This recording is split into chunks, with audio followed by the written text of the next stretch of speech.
discrètement, dans une villa à El Biar, sur les hauteurs d'Alger. Ali Benfli et Abdelmadjid Tebboune, les deux candidats aux élections présidentielles du 12 décembre prochain, se sont rencontrés la semaine passée pour étudier les possibilités de nouer une alliance qui devra leur permettre de neutraliser leurs adversaires, les jeunes Azzedine Mioubi et Abdelaziz Belay, les deux jeunes loups qui peuvent créer la surprise le 12 décembre prochain.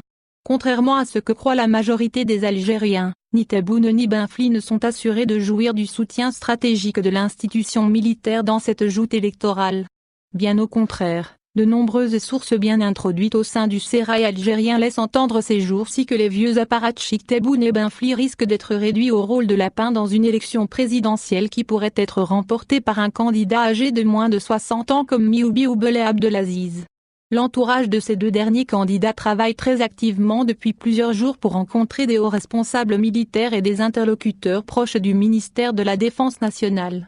Azzedine Mioubi comme Belay Abdelaziz élaborent un plan de lobbying consistant à vendre leur image de dirigeants jeunes, vierges et avec des mains beaucoup moins sales que Tebboune ou Benfli, deux personnalités ayant servi le régime algérien pendant toute leur vie.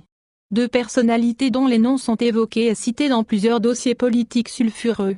Avec leur réputation beaucoup moins sulfureuse et leur parcours nettement moins controversé que celui de Tebboune ou Benfli, Mioubi et Belay commencent à plaire à certains décideurs de l'ombre de l'institution militaire.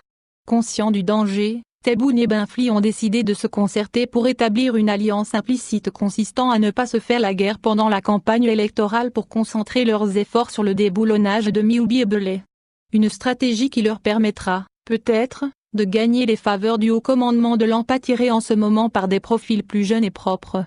Le dernier mot de l'armée sera certainement déterminant pour le résultat final des élections du 12 décembre prochain.